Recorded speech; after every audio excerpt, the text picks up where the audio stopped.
പാവങ്ങളെ നമ്മൾ നന്നായി പരിഗണിക്കണം. ഈ വിഷയത്തിൽ ഇബ്നു റജബുൽ ഹംബലി തങ്ങൾക്കൊരു കിതാബുണ്ട്. അതിൽ പറയുന്നതാണ്, പാവങ്ങളെ പരിഗണിക്കുന്നവരുടെ കൽബ് ശുദ്ധിയുള്ള കൽബായിരിക്കും. എന്തുകൊണ്ട്? പാവങ്ങളെ ഒരാൾ സ്നേഹിക്കുന്നുണ്ടെങ്കിൽ അയാൾക്ക് തിരിച്ചൊന്നും കിട്ടാനല്ല സ്നേഹിക്കുന്നത്, നമുക്ക് തന്നെ അറിയാലോ. കാരണം എന്തുകൊണ്ട്? പാവത്തിന്റെ അടുത്ത് എന്തുണ്ടായാലും അധികാരമില്ല, സമ്പത്തുമില്ല, ഒന്നുമില്ല. മഹാനായ സുൽത്താനുൽ ഉസ്താദ് ഇത്രയും യതീമക്കളെ സ്നേഹിച്ചതും ഇത്രയും മുത്തഅല്ലിമീങ്ങളെ സ്നേഹിച്ചതും അവരെ വലിയ പ്രതിഭകളാക്കിയത് ഉസ്താദിന് എന്തൊക്കെ തിരിച്ചു കിട്ടാനാ? എന്ത് കിട്ടാൻ? സൗദിയിൽ പ്രയാസപ്പെട്ട് റിയാദിൽ അറസ്റ്റ് ചെയ്യപ്പെട്ടപ്പോഴും സമസ്ത പിളർന്ന് കല്ലേറും പ്രാതികൂല്യ സാഹചര്യങ്ങൾ നേരിടുമ്പോഴും തുർക്കിയ യത്തീങ്ങാല്ല മുത്തഅല്ലിമീങ്ങൾക്കും യത്തീം കുട്ടികൾക്കും ഉസ്താദ് ബിരിയാണി തന്നെയാണ് കൊടുത്തത്. ഈ ലോകം മുഴുവനും കോളിളക്കമുണ്ടായിട്ടും വഴിയിൽ യാത്രാമധ്യേ എല്ലാ പ്രതിസന്ധിയും ഉണ്ടായിട്ടും പലപ്പോഴും പ്രതിസന്ധികളുടെ നൂലാമാലകൾ ചുറ്റുവട്ടത്തുണ്ടായിട്ടും തുർക്കിയ മക്കൾക്ക് യത്തീം കുട്ടികൾക്ക് ഒരു പ്രയാസം ഉസ്താദ് കൊടുത്തിട്ടില്ല. അന്ന് പഠിച്ച ആദ്യകാലത്തെ കുട്ടികൾ ഇപ്പോഴും പറയും, ഉസ്താദിനെ കണ്ടാൽ ഉസ്താദ് പറയും, അന്ന് നിങ്ങൾക്ക് ആ വെള്ള ഷർട്ടും വെള്ള പാൻറ്റിനുള്ള തുണി ഏറ്റവും മുന്തിയ തുണിയാണ് ഞാൻ അന്ന് വാങ്ങിത്തന്നത് എന്ന്. നിങ്ങൾക്ക് കുപ്പിയില്ല എന്നുള്ളൊരു വിഷമം ഞാൻ നിങ്ങളെ അറിയിച്ചിട്ടില്ല. കല്ലേറ് പുറത്തുനിന്ന് വരുമ്പോഴും കൂക്കിവിളികൾ പുറത്തുനിന്ന് വരുമ്പോഴും ഉസ്താദ് മക്കളെ സ്നേഹിക്കുന്ന പോലെ അല്ല, കല്ലബി ഷഫീഖ്, ഒരു സ്നേഹനിധിയായ ഉപ്പയെ പോലെ യതീമക്കളെ പരിഗണിച്ചിട്ടുണ്ട്. അതാണ് ഒന്നാമത്തെ ഉപദേശം. മോനെ അബൂദർറെ, പാവങ്ങളെ നന്നായി സ്നേഹിക്കണം. ജഅഫർ റളിയല്ലാഹു അൻഹുവിന്റെ സ്ഥാനപ്പേരെന്നെ അബുൽ മസാക്കീൻ, പാവങ്ങളുടെ ഉപ്പ എന്നാണ്. സൈനബ് റളിയല്ലാഹു അൻഹയുടെ പേര് ഉമ്മുൽ മസാക്കീൻ, പാവങ്ങളുടെ ഉമ്മ എന്നാണ്. നമ്മളൊക്കെ പാവങ്ങളെ നന്നായി പരിഗണിക്കണം. പണക്കാരുടെ കൂടെ ജീവിച്ച് പാവങ്ങൾ അവഗണിക്കുമ്പോൾ നമ്മുടെ ഖൽബ് ചീത്തയാകും. അങ്ങനെ സംഭവിച്ചുകൂടാ. നമുക്ക് പാവങ്ങളോട് ഹുബ്ബുണ്ടാവണം. ഇബ്നു ഉമർ റളിയല്ലാഹു അൻഹുമാ പാവങ്ങളുടെ കൂടെ ഇരുന്ന് ഭക്ഷണം കഴിക്കും. അബ്ദുല്ലാഹ് ഇബ്നു മസ്ഊദ് റളിയല്ലാഹു അൻഹു ഏത് പാവമുണ്ടെങ്കിലും അവിടെ പോയിട്ട് ആവശ്യങ്ങൾ നിർവഹിച്ചു കൊടുക്കും. എല്ലാ ദിവസവും രാത്രി ഇശാ നിസ്കാരം കഴിഞ്ഞാൽ പാവങ്ങളായ അഹ്ലുസുഫത്തിൽപ്പെട്ട സ്വഹാബിമാര് ഭക്ഷണം കഴിച്ചിട്ടുണ്ടോ എന്ന് അന്വേഷിക്കാതെ പള്ളിയിൽ നിന്ന് നബി സല്ലല്ലാഹു അലൈഹി വസല്ലം വീട്ടിലേക്ക് വരാറില്ല. ചില ഘട്ടങ്ങളിൽ പണക്കാരായ സ്വഹാബിമാരോട് ചോദിക്കും, എത്ര ആളെ വീട്ടിലേക്ക് കൊണ്ടുപോകാൻ പറ്റും? 2 പേരെ. എന്ന പേര് രണ്ടാളെ കൊണ്ടുപോകും. മോനിക്ക് എത്ര ആളെ കൊണ്ടുപോകാൻ പറ്റും? 4 ആളെ കൊണ്ടുപോകാൻ പറ്റുമോ? 4 സുഫത്തിന്റെ മെമ്പർമാരെ വിളിക്കും, അവര് കൊണ്ടുപോകും. ഇത് കേട്ടപ്പോ സഅദ് ബിൻ ഉബാദത്ത് റളിയല്ലാഹു അൻഹു പറഞ്ഞു, ഞാനൊരു 83 ആളെ കൊണ്ടുപോയിക്കോളാം. 83 ആള്. കണ്ടോ? പണക്കാർക്ക് പണം കൊണ്ട് സ്വർഗവും പാവപ്പെട്ടവന്റെ പട്ടിണി മാറ്റുകയും ചെയ്യുന്ന ഒരേ സമയത്ത് മൾട്ടി ലെവൽ വർക്കാണ് തങ്ങൾ ചെയ്തുകൊണ്ടിരിക്കുന്നത്. പാവങ്ങളെ കാണുമ്പോൾ അവിടത്തേക്ക് വേദനിക്കും.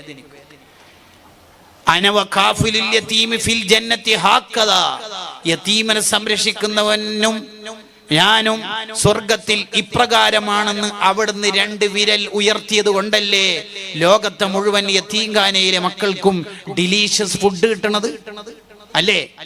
ലോകത്തെ എല്ലാ ആലിമീങ്ങൾക്കും സംഘാടകർക്കും തകാഫുലിന്റെ വഅദ് പറയാൻ അവിടുന്ന് ഈ 2 വിരൽ ഉയർത്തിയ കണ്ടന്റ് അല്ലേ നമുക്ക് പറയാനുള്ളത്? അനാഥകളെ മുഴുവനും ഏറ്റവും മനോഹരമായ ലോകത്തേക്ക് എത്തിക്കുന്നു. കണ്ടോ? ഇതാണ് റിഫായി ശൈഖ് ഏറ്റെടുത്തത്. എവിടെ പാവങ്ങളുണ്ടെന്നറിഞ്ഞോ അവർക്ക് വസ്ത്രം എത്തിച്ചു കൊടുക്കും. എവിടെ രോഗിയുണ്ടെന്നറിഞ്ഞോ അവരുടെ വീട്ടിൽ ചെന്ന് അവരെ സന്ദർശിക്കും.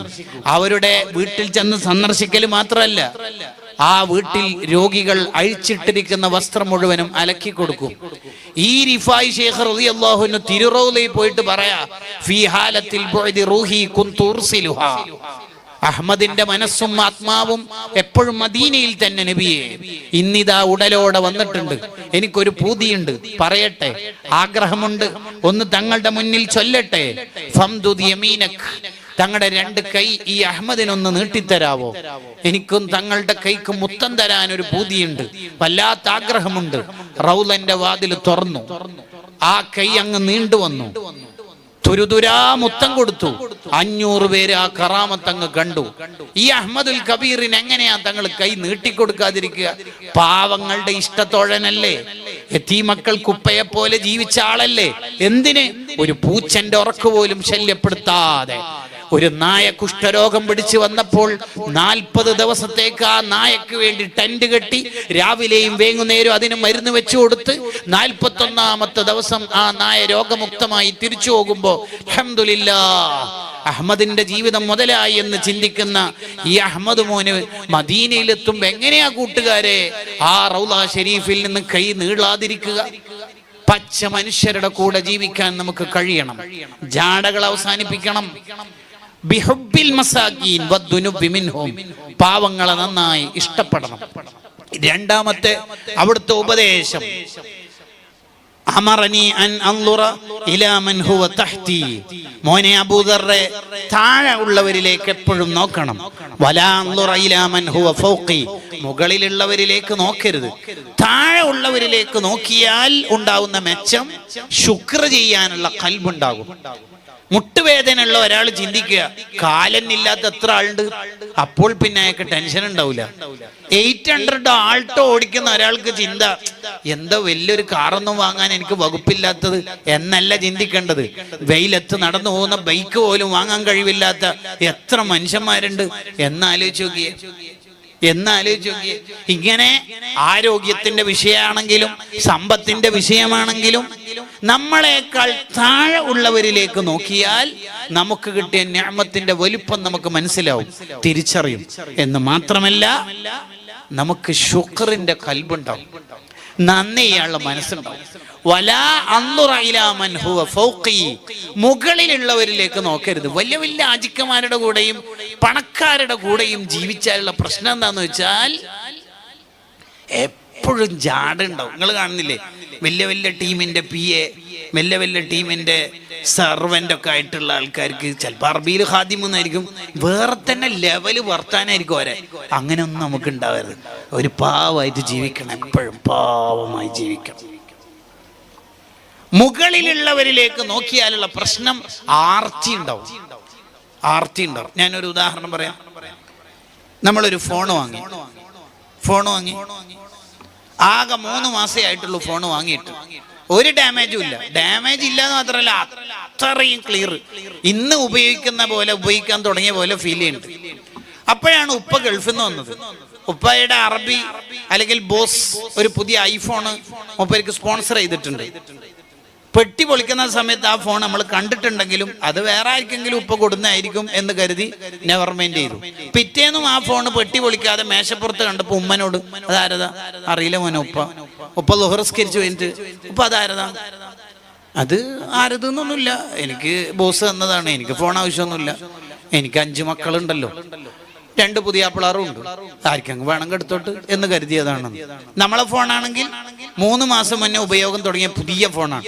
ഈ ഫോണാണെങ്കിൽ ആർക്ക് വേണമെങ്കിലും എടുക്കാന്ന് ഉപ്പ പറയുന്നുണ്ട്. അങ്ങനെയാണെങ്കിൽ നമ്മൾ എന്താ ചിന്തിക്കല്? ആർക്കും വേണ്ടെങ്കിൽ. ഇതിനാണ് ആർത്തി എന്ന് മലയാളത്തിൽ പറയുന്നത്. ഇതിനാണ് ആർത്തി. ബിരിയാണി, ചപ്പാത്തി, പൊറോട്ട, പത്തിരി, മന്തി എല്ലാം കഴിച്ച് എന്നിട്ടും ചോദിക്കൽ എന്താ? പുഡിംഗ് ഇല്ല, പുഡിംഗ് ഇല്ല, ഐസ്ക്രീം ഒന്നുമില്ല. ഇതിനെ ആർത്തിയുടെ വേറൊരു ആംഗിളിൽ നമുക്ക് കാണാൻ പറ്റും. ഇതെല്ലാത്ത ആർത്തി ഉണ്ടാവും. നല്ല സുന്ദരിയായ ഭാര്യ ഉണ്ടാവും, എന്നാലും +2 പെമ്പിള്ളേർ പോകുമ്പോൾ നോക്കും. എന്നാൽ അതിലൊരു പെണ്ണിന് ഇയാൾക്ക് കെട്ടിച്ചു കൊടുത്ത് മസനാന്നുണ്ടല്ലോ ഖുർആനിൽ, എന്നാലും ഡിഗ്രി പെമ്പിള്ളേർ കോളേജ് വിട്ടിട്ട് പോകുമ്പോൾ നോക്കും. അങ്ങനെ തന്നെ ആർത്തിയോട് ആർത്തി എത്ര കിട്ടിയാൽ. ഇതെന്തുകൊണ്ടാണ് സംഭവിക്കണത്? വലിയ ടീമിന്റെ കൂടെ ജീവിക്കുമ്പോൾ നമുക്ക് എപ്പോഴും ആർത്തി ഉണ്ടാവും. അങ്ങനെ നോക്കരുതേ, മുകളിലുള്ളവരെ നോക്കരുതേ എന്ന്. താഴെയുള്ളവരിലേക്ക് നോക്കണം. ഏത് വിഷയത്തിൽ? ദുനിയാവിന്റെ വിഷയത്തിലാണ് താഴെയുള്ളവരിലേക്ക് നോക്കണം എന്ന് പറയുന്നത്. ആഖിറത്തിന്റെ വിഷയത്തിൽ എപ്പോഴും മുകളിലുള്ളവരിലേക്ക് തന്നെ നോക്കണം. ആ ഉസ്താദിന്റെ അല്ലേ ഇബാത്തുണ്ടോ? ആ അജിക്കൽ എത്ര വിത്ത് നിസ്കരിക്കണത്? ഇപ്പോഴും ഡെയിലി വിത്തർ 11 നിസ്കരിക്കുന്ന നല്ല പ്രവർത്തകരുണ്ട്. എല്ലാ മാസവും ഒരു ഖത്മ് ഓതി തീർക്കുന്ന SOS കാരനെ എനിക്ക് പരിചയമുണ്ട്. അങ്ങനെയൊക്കെ നമ്മൾ നോക്കുമ്പോൾ ശരിയല്ലേ? അങ്ങനെ ചിന്തിക്കേണ്ടത്. ഇബാദത്തിന്റെ വിഷയത്തിൽ ഒരിക്കലും താഴെ നോക്കാൻ പാടില്ല. ഉമ്മ ഈ കുട്ടിനോട് പറഞ്ഞ്, എന്താണ് നീ വലിയ സംഭവമായിട്ട് ഇങ്ങനെ സുബിയെ കലാക്കുന്നത്? കലായിട്ടൊന്നുമില്ല. കലായിട്ടില്ലാന്നോ? 6:48 നീ നിസ്കരിച്ചത്? അതെ. പിന്നെ എന്താ കലായിട്ടില്ല എന്ന് പറയും? 6:50 കലായില്, 6:48 ഞാൻ നിസ്കരിച്ചത്. യാ റബ്ബേ. പിന്നെ ഇവന്റെ ഭാഗം ഒരു മാസ് ഡയലോഗും, ഉമ്മ ഒന്ന് പുറത്തിറങ്ങി നോക്ക്, നമ്മുടെ സുഹൃത്തുക്കളായ ക്യാമ്പസിലെ കുട്ടികൾ നിസ്കരിക്കലൊന്നുമില്ലോ, ഞാൻ പിന്നെ നിസ്കരിക്കെങ്കിലും ഉണ്ടല്ലോ. എങ്ങനെയുണ്ട്? എങ്ങനെയുണ്ട്? ഇബാദത്തിന്റെ വിഷയത്തിൽ ഒരിക്കലും താഴേക്ക് നോക്കാൻ പാടില്ല, അത് മുകളിലേക്ക് തന്നെ നോക്കണം. മൂന്നാമത്തെ ഉപദേശം, നബി സല്ലല്ലാഹു അലൈഹി വസല്ലം തങ്ങളുടെ മൂന്നാമത്തെ ഉപദേശം, അമറനി അൻ അസ്ല റഹിമ വ ഇൻ അദ്ബറത്. നിന്നോട് എത്ര ബന്ധം മുറിച്ചാലും നീ കുടുംബത്തോട് നല്ല ബന്ധം ചേർക്കുന്ന ആളാവണം. മൂത്തമ്മാനോടും ഇളയമാനോടും മൂത്താപ്പനോടും ഇളയപ്പാനോടൊക്കെ നല്ല ബന്ധം ഉണ്ടാവണം. ഉപ്പാന്റെ അതേ സ്ഥാനമാണ് ഉപ്പാന്റെ ജ്യേഷ്ഠൻ അനുജന്മാർക്കൊക്കെ. ഉപ്പാനെ പരിഗണിക്കണ പോലെ അവരെയും പരിഗണിക്കണം, സ്നേഹിക്കണം. മൂത്താപ്പ എന്തിനാണ് നമ്മളെ കല്യാണ വിഷയത്തിലൊക്കെ ഇടപെടുന്നു? അയാൾ ഫണ്ടൊന്നും തരുന്നില്ലല്ലോ, ഭയങ്കര അഭിപ്രായമാണല്ലോ അവർക്ക്. ഇങ്ങനെയൊന്നും നമുക്ക് ഉണ്ടാവരുത്. നിന്റെ പിന്നെ കയ്യിലെ കൗണ്ടർ കൊണ്ട് എന്ത് കാര്യം ഉണ്ടാവാനാ? കുടുംബ ബന്ധം മുറിച്ചവന്റെ ദുആ അല്ലാഹു സ്വീകരിക്കൂല. അത് ബറാത്തിലാവല്ല, ലൈലത്തുൽ ഖദറല്ല, ഏത് നല്ല കാലത്താണെങ്കിലും ഇന്നല്ലാഹ ലാ യർഹമു ഖൗമൻ ഫീഹിം ഖാതിഉ റഹീം. കുടുംബ ബന്ധം മുറിച്ചവന്റെ ദുആ അല്ലാഹു സ്വീകരിക്കുന്നതല്ല. അവൻ ഒരു സദസ്സിലുണ്ടെങ്കിൽ ആ സദസ്സിന്റെ തന്നെ ദുആ സ്വീകരിക്കൂല. നിങ്ങൾ ആലോചിച്ച് നോക്കിയേ, എത്ര പ്രശ്നമായേക്ക്. ഏത് ലൈലത്തുൽ ഖദർ ആയാലും അവന്റെ ദുആ അല്ലാഹു സ്വീകരിക്കൂല. ഹദീസിലുണ്ടല്ലോ. ജ്യേഷ്ഠൻ അനുജനോട് കാണിക്കേണ്ട പരിഗണന എന്താ? ഈ വിഷയത്തിൽ ഇബ്നു ഹജർ അൽ ഹൈതമി റഹിമഹുല്ലാഹ് ഒരു കിതാബുണ്ട്, അസ്നൽ മത്വാലിബ് ഫീ സുലത്തിൽ അർഹാമി വൽ അഖാരിബ്. പ്രൗഢമായ ഗ്രന്ഥം. അതിൽ കാണാം, ഉപ്പ മക്കളെ സ്നേഹിക്കുന്ന അതേ സ്നേഹം ഏട്ടൻ അനുജന്മാരോട് കാണിക്കണം. അനുജൻ ഒരു ഷോപ്പ് തുടങ്ങുന്നുണ്ട്, അപ്പൊ നമ്മളെ ഹെൽപ്പ് ചെയ്യണം. അനുജൻ എന്തോ കടം കൊണ്ട് കുടുങ്ങി, അപ്പൊ നമ്മൾ സഹായിക്കണം. എന്നോട് പറഞ്ഞിട്ടല്ലോ തുടങ്ങുമ്പോ അങ്ങനെ പറയാൻ പാടില്ല. അനുജന്റെ കല്യാണ സമയത്ത് നമ്മൾ സഹായിക്കണം. കേട്ടോ? ഉപ്പ മക്കളെ സ്നേഹിക്കുന്ന ആ സ്നേഹം ജ്യേഷ്ഠൻ അനുജന്മാരെ സ്നേഹിക്കണം. എന്നിട്ട് ഇബ്നു ഹജർ വിശദീകരിച്ച് പറയാ, നിനക്കെന്ത് ഗുണം ഹൈ ലെവലിൽ ഉണ്ടെങ്കിലും ശരി, നീ നാട്ടിൽ വലിയ സംഭവമായിരിക്കും, പക്ഷെ നീ അള്ളാന്റെ അടുത്ത് സ്വീകരിക്കപ്പെടണമെങ്കിൽ കുടുംബ ബന്ധം ചേർക്കുന്ന ആളാവണം. അതാണ് ഏറ്റവും വലിയൊരു ക്വാളിറ്റി ആയിട്ട് നമുക്ക് ഉണ്ടാവേണ്ടത്. നമ്മളെ ഹംസ ഹാജി മരണപ്പെട്ടല്ലേ? അതെ, എന്ത് നല്ല മനുഷ്യനല്ലേ. പങ്ങന്മാരുടെ അടുത്തല്ലേ ഇടക്കിടക്ക് കെട്ടുമായിട്ട് പോവും. കുടുംബം എന്ന് പറഞ്ഞ മൂപ്പര് എന്താലേ, അങ്ങനെ ആയിരിക്കണം നമ്മുടെ ഒരു ആത്മീയ വിലാസം മരിച്ചു കഴിഞ്ഞാൽ ഉണ്ടാവേണ്ടത്. വേറൊന്നുമല്ല.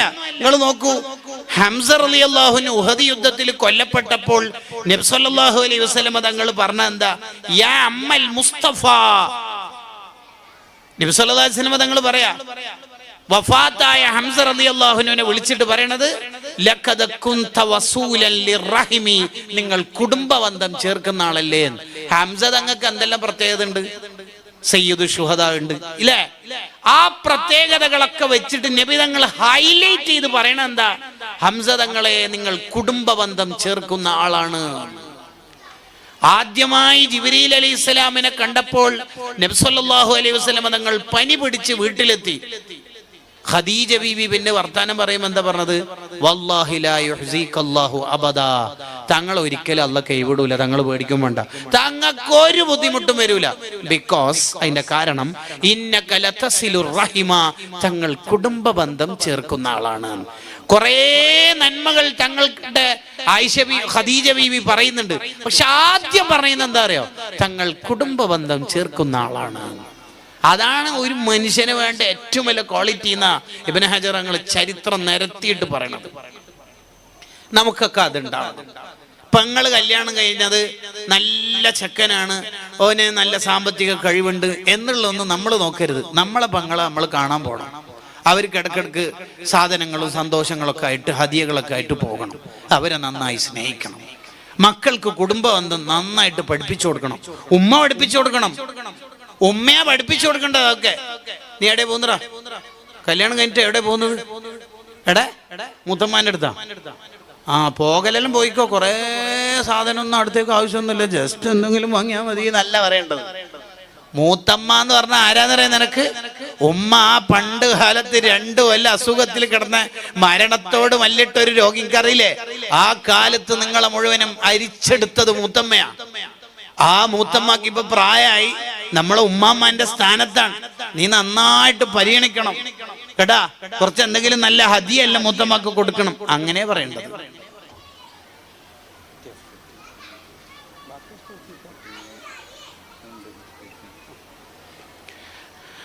ബക്കറ്റ് വരുന്നുണ്ട്, നിങ്ങളൊക്കെ നല്ല സ്വതക്ക കൊടുക്കണം. അള്ളാഹു ബർക്കത്ത് ചെയ്യട്ടെ. കീശയിൽ കൈയിടുന്ന സമയത്ത് ആദ്യം 500 കുടുങ്ങും കൈവിരലിൽ. അപ്പോൾ ഉടനെ തന്നെ ഇന്നാലില്ലാഹി വ ഇന്നാ ഇലൈഹി റാജിഊൻ എന്ന് ചൊല്ലുക. 100 കുടുങ്ങിയാൽ പകുതിയല്ല ഇന്നാലില്ല. അപ്പം പണ്ട് നോട്ട് നിരോധിക്കാൻ മറന്നു ഒരു 10 ഉണ്ടാവും, അത് എടുത്തിടുക എന്ന കൾച്ചർ മാറ്റിയിട്ട് വെൽതന്നെ ഇടുക എന്നാണ് പറയുന്നത്. അള്ളാഹു തൗഫീഖ് ചെയ്യട്ടെ. ഓക്കെ. അപ്പം മുത്തമ്മാനെ ഇളയമാനെ പരിഗണിക്കാൻ ഉമ്മ പഠിപ്പിച്ചു കൊടുക്കണം. നീ എവിടെ പോകുന്നു? മുത്തമ്മാനെ ഇളയമാനെല്ലാം കാണാൻ. പോക്ക് പോയിക്കോ, കുറേ സമയം ഇവിടെ ഇരിക്കൊന്നും വേണ്ടട്ടാ. മൂത്തമ്മ നല്ലോണം ഗീബത്ത് പറയും, നമീമത്തും പറയും. മൂത്തമ്മക്ക് ഫിത്തിന പറയുന്നതിനൊരു പ്രശ്നമില്ല, അതിലൊരു സൂക്ഷ്മതയുമില്ല. ആരാ പറയും? ഉമ്മ. അപ്പൊ ഇപ്പൊ ഉമ്മ എന്താ പറയും? ദലാൽ ഖൈറാത്ത. ഉമ്മ ഇപ്പൊ എന്താ പറയണത്? അപ്പൊ ഗീബത്തല്ലേ? അങ്ങനെയൊന്നും മക്കൾക്ക് പഠിപ്പിച്ചു കൊടുക്കരുത്. മക്കൾക്ക് നല്ലോണം കുടുംബ ബന്ധം പഠിപ്പിച്ചു കൊടുക്കണം, ബഹുമാനം പഠിപ്പിച്ചു കൊടുക്കണം. ഗസാലി ഇമാം റഹിമഹുല്ലാഹി ഇഹ്യാ ഉലൂമുദ്ദീനിൽ പറയുന്നുണ്ട്. അങ്ങനെ കുടുംബത്തെ പരിഗണിക്കണം. അവര് നമ്മളോട് ബന്ധം വിച്ഛേദിച്ചാലും അങ്ങോട്ട് ബന്ധം പുലർത്തണമെന്ന് നബിയുനാ റസൂലുള്ളാഹി സ്വല്ലല്ലാഹു അലൈഹി വസല്ലം. 4-ാമത്തെ അവിടുത്തെ ഉപദേശം ഓരോന്നും മണിക്കൂറുകളോളം പറയേണ്ടതാ. അലിബാക്ക ഉസ്താദ് ഇവിടെ എത്തിയിട്ടുണ്ട്. ഞാൻ എൻ്റെ സംസാരം വൈൻഡപ്പ് ചെയ്യാണ്. 4-ാമത്തെ ഉപദേശം അമറനി അൻ അഖൂല ബിൽ ഹഖി വ ഇൻ കാന മുറാ. മോനെ അബൂദർറേ, പറയുന്നതൊക്കെ സത്യമാവണം. ചിലപ്പോ ഒരു സത്യം പറഞ്ഞാൽ നിനക്ക് പിന്നീട് പ്രയാസവും കയ്പ് നീറൊക്കെ ഉണ്ടാവും, അത് നീ മൈൻഡാക്കണ്ട. പറയുന്നത് സത്യമായിരിക്കും. സോഷ്യൽ മീഡിയയിലൊക്കെ ഷെയർ ചെയ്യുന്നത് സത്യമാണെന്ന് ഉറപ്പുവരുത്തണം. കിട്ടിയ വീഡിയോ മൊത്തം ഷെയർ ചെയ്യരുത്. കഫാ ബിൽ മർഇ കദിബൻ അൻ യുഹദ്ദിസ ബികുല്ലി മാ സമിഅ. കേട്ടത് മുഴുവനും ഷെയർ ചെയ്യുക എന്ന് പറയുന്നത് തന്നെ കളവ് പറയുന്നവന്റെ അടയാളാണ്. പ്രത്യേകിച്ച് ദീനിന്റെ കാര്യം അറിവില്ലാതെ പറയുന്നത് പച്ച ഹറാമാണ്. ഇന്ന സ്വലാത്ത് എല്ലിയാൽ 10 ലക്ഷം സ്വലാത്ത് എല്ലിയ കൂലി കിട്ടും. എനിക്കറിയോ? ഇല്ല, ഒരു ഗ്രൂപ്പിൽ നിന്ന് കിട്ടിയതാണ്. വേണ്ടാത്തരത്തിന് നിൽക്കണ്ട.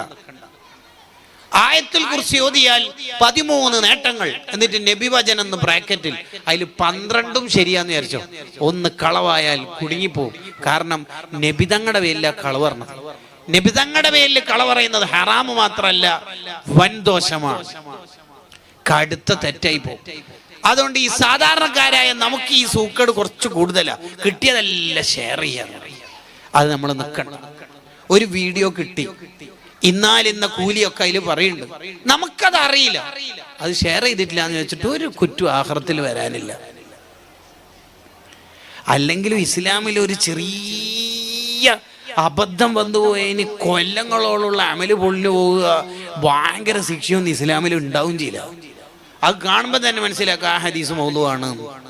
നമ്മൾ അള്ളാഹു എന്താ ക്രൂരനായിട്ട് നിൽക്കുക, ഒന്ന് ചെറുതായിട്ട് എന്തോ സംഭവിച്ചു പോയി എന്ന് കരുതി എന്തോ അങ്ങ് ഇടിഞ്ഞു പൊളിഞ്ഞു പോവുക, അങ്ങനെയൊന്നും നമ്മളെ മതത്തിൽ ഉണ്ടാവും ചെയ്യില്ല. നമ്മളെ മതം നല്ല സൗന്ദര്യമുള്ള മതമാണ്. ഒരു കാര്യം അറിയാതെ ഷെയർ ചെയ്യാൻ പാടില്ല. ഇന്നല്ലാഹ കരിഹ ലക്കും, അള്ളാഹുവിന് ഏറ്റവും വെറുപ്പുള്ള 3 കാര്യങ്ങളുണ്ട്. 1 ഖീല വഖാൽ, കണ്ടതും കേട്ടതും പറയൽ. മലയാളം കിട്ടിയത് മുഴുവൻ ഷെയർ ചെയ്യൽ. ചില ഫാമിലി ഗ്രൂപ്പിലെല്ലാം ഉണ്ട്, പ്രായമുള്ള മനുഷ്യന്മാരെല്ലാം 86 MB ഉള്ള വീഡിയോയിൽ ഔട്ട് ചെയ്യും. ഒന്നും ഉണ്ടാവില്ല, ഒരു നായ പൂച്ചേനെ ഓടിക്കുന്നുണ്ടോ, വെറുതെ ഉണ്ടാവില്ല. ഇന്നാൽ ഇന്ന സാധനം ഉപയോഗിച്ചാൽ ലഹരി ഉണ്ടാവും. അത് ഇടുന്ന കിട്ടീന് ഒരു ഗ്രൂപ്പ് ഒന്ന് കിട്ടിയതാണ്. അറിയോ? ഇല്ല. ഇതാ കഴിഞ്ഞ ദിവസം ന്യൂ ഇയറിൽ ആഘോഷിച്ച് ഇങ്ങനെ അപകടം പിടിച്ച 2 കുട്ടികൾ. അപ്പോഴാണ് ആ ഗ്രൂപ്പിലെ താഴെ 86 വയസ്സുള്ള ഉപ്പാപ്പ് ഇട്ട വീഡിയോക്ക് താഴെ ഒരു ചെറിയ മോള്, 4ാം ക്ലാസ്സിൽ പഠിക്കുന്ന മോള് comment, it is very very old, ഇത് 36 കൊല്ലം മുമ്പുള്ളതാണ് ഉപ്പാപ്പ, സോറി. തീർന്നില്ല, നമ്മളെല്ലാം തീർന്നില്ലേ? ഇനി എന്തിനാ നമ്മൾ ആ ഗ്രൂപ്പിൽ നിൽക്കണത്? എന്തിനാ ഗ്രൂപ്പിൽ നിൽക്കണത്? അറിയാണ്ടൊന്നും ഷെയർ ചെയ്യണ്ട. ഞാനായിരിക്കണം ആ ഗ്രൂപ്പിൽ ഷെയർ ചെയ്യുന്നത് എന്ന് ആദ്യം ഷെയർ ചെയ്യുന്നത് എന്ന ഖ്യാതി കിട്ടാനാണ് നമ്മൾ ഇതൊക്കെ ചെയ്യണത്. അതിന് നിൽക്കരുത്. പ്രത്യേകിച്ച് ദീനിന്റെ കാര്യം അറിയാതെ ഒന്നും ഷെയർ ചെയ്യാൻ പാടില്ല. അങ്ങനെ കൂലി ഉണ്ടാക്കാനൊന്നും നമ്മൾ നോക്കരുത്. അറിവില്ലാതെ എന്തിനാ കൂലി ഉണ്ടാക്കുന്നത്? വലാ തഖ്ഫു മാ ലൈസ ലക ബിഹി ഇൽമ്. വിവരമില്ലാത്ത വിഷയത്തിൽ ഇടപെടണ്ട. അള്ളാഹുവിന് ഏറ്റവും വെറുപ്പുള്ള 2ാമത്തെ കാര്യം കസ്റത്തു സുആൽ. ആവശ്യമില്ലാത്ത കാര്യം ചോദിക്കുക. ആവശ്യമില്ലാത്ത കാര്യങ്ങൾ ഇങ്ങനെ ചോദിക്കുക. ഒരാവശ്യം ഉണ്ടാവില്ല. നിങ്ങൾക്ക് എത്ര വയസ്സായി? ഗൾഫിൽ നിന്ന് വന്നാലുണ്ടല്ലോ എല്ലാവർക്കും ഉള്ള സ്വഭാവം, നിങ്ങൾ എപ്പാ പോകുന്നത്? അല്ല, അയാളെ എപ്പം പോയിട്ട് എനിക്ക് എന്താ വേണ്ടത്? എന്താ വേണ്ടത്? ഇപ്പൊ ഇവിടെ ഒരു ആളുണ്ട് വിചാരിക്കാം, ഞാൻ തന്നെ ഇവിടെ വന്ന് നാളെ. അപ്പൊ ഒരാള് സന്ത ഇവിടെ ചെറിയൊരാവശ്യമുണ്ട്. ചെറിയൊരാവശ്യം എന്ന് പറഞ്ഞാൽ അങ്ങനല്ല, ചെറുതെന്ന് പറഞ്ഞാൽ ഇല്ല, ഇവിടെ വരെ ഒന്ന് വന്ന്, ഇവിടെ വരെ എന്ന് വെച്ചാൽ കുറച്ചപ്പുറം വരെ. എന്നാലും കുറച്ചപ്പുറം വരെ എന്ന് പറഞ്ഞാൽ നിങ്ങൾക്ക് വേറെ പണിയൊന്നുമില്ല. എന്താ അതിനെ കൊണ്ട് കാര്യം? നിങ്ങൾക്ക് എത്ര മക്കളായി? കല്യാണം കഴിച്ചിട്ട് എത്രയായി? ഇത്രയായിട്ടുള്ള കുട്ടികൾ, ഭാര്യക്കൊന്ന് കസുകൊണ്ടാ? എന്താ നമുക്ക് വേറെ പണിയൊന്നുമില്ല. ഇത് നമുക്കുള്ളൊരു മൊത്തത്തിൽ ഉള്ളൊരു അസുഖം. ഒരു വയലിനാറ്റം വന്ന, അല്ലെങ്കിൽ ഒരു ദുആക്ക് നേതൃത്വം വന്ന ഒരു ഉസ്താദ് പാവം പത്തനംതിട്ടയിൽ നിന്നോ കൊല്ലത്തുനിന്നോ തിരുവനന്തപുരത്തുനിന്നോ വരുന്നു. ക്ഷീണം കൊണ്ട് കുറച്ച് നേരത്തെ വന്നിട്ട് റെസ്റ്റ് എടുക്കാന്ന് വെച്ച് വിചാരിച്ചു റൂമിൽ ഇരിക്കുമ്പോൾ ഉണ്ടാവും, നേരത്തെ ബന്ധം ഉണ്ട്, ഞാനും ഓറും തമ്മിൽ ഭയങ്കര ബന്ധമാണ് എന്ന് അറിയിക്കുന്ന രീതിയിൽ വാതിലോട്ട് സദാ വിശ്രമിക്കുക. അതിനർത്ഥം വിശ്രമിക്കാൻ വിടൂലെന്നോ? അതിനർത്ഥം അങ്ങനെ വിശ്രമിക്കാണോ? അങ്ങനെ വിശ്രമിക്കണ്ട, ഞാൻ വിടൂല. എന്താ കൊണ്ട് കാര്യം? ആ ഉസ്താദിന്റെ കൂടെ കാറിൽ യാത്ര ചെയ്തിട്ട് എന്നോട് ഒന്നും മിണ്ടിയിട്ടില്ല. എന്തിപ്പം മിണ്ടേണ്ടത്? ഗസാലി ഇമാം റളിയല്ലാഹുവിനെ കുറിച്ച് ഒരാൾ പറയുന്നുണ്ട്, കുതിരപ്പുറത്ത് ഞാനും ഗസാലി ഇമാമും 3 മാസം ഒന്നിച്ച് യാത്ര ചെയ്ത് ഒരക്ഷരം എന്നോട് മിണ്ടിയിട്ടില്ല. ഓറ് ദിക്റ്, സ്വലാത്ത്, ഖൈറാത്തുകൾ, ഇൽമിന്റെ മേഖലയിലായിട്ട് ഓർ എൻഗേജ്. ലാസ്റ്റ് ഇറങ്ങിയപ്പം ചോദിച്ചു, ഏതാ നാട്? ഡമസ്കസ്. നല്ല നാടല്ലേ? തീർന്നു, ഇത്രയേ ഉള്ളൂ. മുണ്ടിക്കോണ്ടിക്കല. അങ്ങനെയൊന്നും നമ്മൾ ഉണ്ടാവരുത്. ചില മഹലിലൊക്കെ ഉണ്ട് കിസിന്റെ ചോദ്യങ്ങൾ ഉണ്ടാവും, ഒരു ഉപകാരം ഉണ്ടാവില്ല. ഒരു ഉപകാരമില്ലാത്ത ചോദ്യങ്ങൾ ഉണ്ടാവും. അങ്ങനത്തെ ചോദ്യം. ഖദീജ ബീവിന്റെ മൂത്തമാരുടെ മോന്റെ സുന്നത്ത് കർമ്മം ചെയ്ത ഡോക്ടർ പേരൽ ചോദിച്ചിട്ട് ഇപ്പൊ എന്താ കാര്യം? സുലൈമാൻ നബിയോട് സംസാരിച്ച് ഉറുമ്പിന്റെ പേരലും ചോദിക്കും. അത് കിട്ടിയിട്ട് എന്താ വേണ്ട? ഇപ്പോ ഉപകാരമുള്ള മാത്രം ചെയ്യാം. 3, അള്ളാഹുവിന് ഏറ്റവും വെറുപ്പുള്ള 3ാമത്തെ കാര്യം ഇളാഅത്തുൽ മാൽ, സമ്പത്ത് നശിപ്പിക്കൽ. അതാണല്ലോ നമ്മുടെ ഫാമിലിയിൽ എൻഗേജ്മെന്റിന്റെ പേരിൽ നടക്കുന്നത്. അതല്ലേ നമ്മുടെ നാട്ടിൽ നടന്നുകൊണ്ടിരിക്കുന്നത്? സമ്പത്ത് നശിപ്പിക്കുക എന്ന് പറയുന്നത് അള്ളാഹ്ക്ക് കടുത്ത വെറുപ്പാണ്. കുറെ ഇബാദത്തുണ്ട്, അള്ളാഹ്ക്ക് വെറുപ്പുള്ള കുറെ ഇങ്ങനത്തെ കാര്യങ്ങളും ചെയ്താൽ എങ്ങനെയാ ആഖിറത്തിൽ രക്ഷപ്പെടുക? എൻഗേജ്മെന്റിന്റെ പേരിൽ നടത്തുന്ന ഈ നരനായാട്ടിന്, ദൂർത്തിന്, മോന്റെ കയ്യിൽ ക്യാഷ് ഇല്ലാത്തതിന്റെ പേരിൽ ലോണാണെങ്കിൽ ലോണ് എടുക്കുന്ന ഉമ്മ പഠിപ്പിച്ചു കൊടുക്കുകയാണെങ്കിൽ ഹറാമ് ചെയ്യിപ്പിക്കുന്ന ഉമ്മയാണോ? എന്താ ഈ കഥ? അവരവരുടെ കൊക്കിന് അതുങ്ങുന്നതിനനുസരിച്ച് ജീവിച്ചാൽ പോരെ. അധിക ചെറുപ്പക്കാരും കുടുങ്ങി നിൽക്കല പലപ്പോഴും കല്യാണ സമയത്ത്. മഹർ വാങ്ങാന് എങ്ങനെല്ലോ ഒരുക്കു കൂട്ടിയിട്ടുള്ള സംഖ്യനെ കൊണ്ട് വാങ്ങുമ്പോൾ അത് പോരാ. ആരെ വക? പെങ്ങളെ വകി ഉമ്മാരിയും വക. പാവം. ഇങ്ങനെയാണോ നമ്മൾ ഒരാളെ വളർത്തേണ്ടത്? നബി സല്ലല്ലാഹു അലൈഹി വസല്ലം തങ്ങൾ മക്കളൊക്കെ വളർത്തിയ എങ്ങനെ? മുത്തുനബിക്ക് മോള് ഫാത്തിമ ബീവി കാണിച്ചു കൊടുത്തില്ല, എൻ്റെ കൈ പൊട്ടി, വീട്ടിൽ ആരും അടുക്കള പണിക്ക് സഹായത്തിന് ഇല്ലാത്തതുകൊണ്ട് ഏതെങ്കിലും ഒരു ഖാദിമിനെ കിട്ടിയാൽ, ഫാത്തിമ മോൾ ഇങ്ങോട്ട് വാ, 33 സുബ്ഹാനല്ലാഹും 33 അൽഹംദുലില്ലാഹും 34 അല്ലാഹു അക്ബറും ഉറങ്ങാൻ നേരത്ത് ചൊല്ലാൻ പഠിപ്പിച്ചു കൊടുത്തിട്ടാണ് നിങ്ങൾ വിട്ടത്. ആഹാരം കൊടുത്തിട്ടാ മക്കളെ പഠിപ്പിക്കേണ്ടത് നമ്മൾ. അപ്പൊ പറയുന്നൊക്കെ സത്യമായിരിക്കണം. 4. അഞ്ചാമത്തത് ആരടുത്തുനിന്നൊന്നും ആഗ്രഹിക്കരുത്, ചോദിക്കരുത്. നമുക്ക് അള്ളാഹു തന്നതിൽ തൃപ്തിപ്പെട്ട് ജീവിച്ചു പോവാം.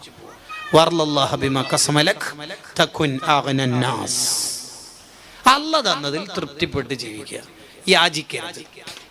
നിങ്ങളോട് ഞാൻ ചോദിക്കുകയാണ്, ആരടുത്തുനിന്നെങ്കിലും എന്തെങ്കിലും കിട്ടാൻ ആഗ്രഹിക്കാറുണ്ടോ? ഇല്ല, ഉറപ്പല്ലേ? അതെ. അങ്ങനെയാണെങ്കിൽ സുഹൃത്തിനോട് പറയുന്നില്ലേ, നാളെയല്ലേ എൻ്റെ ബർത്ത്ഡേ? അതെ. അതിൻ്റെ അർത്ഥം എന്നാ? നിനക്ക് ദീർഘായുസിന് വേണ്ടി ഞാൻ പലപ്പോഴും തഹജ്ജുദിന് ശേഷം ദ്വാരുന്നത് കൊണ്ടാണ് നിനക്ക് ദീർഘായുസ് കിട്ടിയത് എന്നാണോ? അല്ല. പിന്നെ നാളെ ബർത്ത്ഡേ ആണ്, എന്തെങ്കിലും കൊണ്ടുവരണേ എന്ന് അതിൻ്റെ അർത്ഥം. നിന്റെ ഉപ്പ ഗൾഫിൽ നിന്ന് വന്നില്ലേ? അതെ. അതിൻ്റെ അർത്ഥം എന്നാ? നിന്റെ ഉപ്പ ഗൾഫിൽ നിന്ന് ഫ്ലൈറ്റ് കയറുമ്പോൾ തന്നെ ഞാൻ ഒരുപാട് സ്വലാത്തിലിട്ട് നേർച്ചയാക്കിയിട്ട് ചൊല്ലിയതുകൊണ്ടാണ് സേഫായിട്ട് ലാൻഡ് ചെയ്തത് എന്നാണോ? അല്ല. പിന്നെ പെട്ടി പൊളിക്കുമ്പോൾ പരിഗണിക്കുമല്ലോ എന്നല്ലേ? ഈ ആർത്തി നമുക്കൊക്കെ ഉണ്ട്. ആരടുത്തുനിന്നൊന്നും ആഗ്രഹിക്കരുത്. ആരും സഹായിച്ചിട്ടൊന്നുമല്ല ഹജ്ജും ഉംറയും ചെയ്യേണ്ടത്. അള്ളാഹു നമുക്ക് തരുമ്പോൾ നമ്മൾ പോകാം, അങ്ങനെ പോകാം. അബൂ ഇസ്ഹാഖ് ഷിറാസി റളിയല്ലാഹു അൻഹു 10,000-കണക്കിന് ശിഷ്യന്മാരുടെ ഉസ്താദാ, ശാഫി മദ്ഹബിലെ ശൈഖ. ഹജ്ജ് ചെയ്തിട്ടില്ല, ഫർളായ ഹജ്ജ് ചെയ്തിട്ടില്ല. എന്താ കാരണം? സ്വന്തമായിട്ട് പണമില്ല, അതുകൊണ്ട് ചെയ്തിട്ടില്ല. സ്വന്തം ഇല്ലെങ്കിൽ എന്തിനാ നിർബന്ധമാണത്? മനിസ്തതഅ ഇലൈഹി സബീലല്ലേ. അവിടെ ഇമാം ബുൽഖീനി തങ്ങളുടെ തദ്കിറയിൽ കാണാം, ശിഷ്യന്മാരോട് ഒരു എസ് മൂളിയാൽ ശിഷ്യന്മാർ വേണമെങ്കിൽ പോളന്റെ മേലെ നിർത്തിയിട്ട് ഉസ്താദിന്റെ കാല് ഭൂമിയിൽ കുത്താതെ ഈ 10,000-കണക്കിന് ശിഷ്യന്മാർ പോളന്റെ മേലെ നിർത്തിയിട്ട് ഉസ്താദിനെ ഹജ്ജിന് എത്തിക്കുമായിരുന്നു. പക്ഷെ ഉസ്താദ് അതിനൊന്നും നിന്നിട്ടില്ല. ഇസ്സത്ത് കീപ്പ് ചെയ്യണം നമ്മളെപ്പോഴും. ആരടുത്തൊന്നും കിട്ടണ്ട നമുക്ക്. എന്തപ്പോൾ കിട്ടിയിട്ട് വേണ്ടത്? എന്ത് രസമുണ്ടാവും ആ ജീവിതം. അള്ളാഹു നമുക്ക് തൗഫീഖ് നൽകട്ടെ. അടുത്തത് 6-ാമത്തെ ഉപദേശം, അള്ളാഹുവിൻ്റെ ദീൻ പറയാനും ദീൻ നടത്താനും ആരും പേടിക്കൊന്നും വേണ്ട. കേരളീയ മോമിനിയങ്ങളോട് അതെന്തിനാ വിശദീകരിക്കുന്നത്? കൂടുതൽ ഷറഹ് എന്തിനാ ബയാൻ ചെയ്യണത്? താജുൽ ഉലമ എന്ന് പറയലോടുകൂടി കിട്ടിയില്ലേ മുഴുവൻ പോയിന്റും? ആരെങ്കിലുമൊക്കെ പേടിച്ചോ? സുൽത്താനുൽ ഉസ്താദ്. ആരാണ് സുൽത്താനുൽ ഉസ്താദ് എന്ന് ചോദിച്ചാൽ, ഒരു സാഹചര്യവും എന്ന് പറഞ്ഞാൽ സാഹചര്യം മുഴുവൻ പ്രതികൂലമായിട്ടും വിചാരിച്ച മുഴുവൻ വിപ്ലവവും സാധ്യമാണെന്ന് തെളിയിച്ച ആളാ സുൽത്താനുൽ ഉസ്താദ്. രാഷ്ട്രീയ അധികാരമില്ല, പണത്തിന്റെ കൊഴുപ്പില്ല, അല്ലെങ്കിൽ മറ്റു സ്വാധീനങ്ങളില്ല, ഇതൊന്നും ഇല്ലാതെ തന്നെ സർവ്വതും സാധ്യമാണ് എന്ന് തെളിയിച്ച ആളാണ് മഹാനായ സുൽത്താനുൽ ഉലമ ഉസ്താദ്.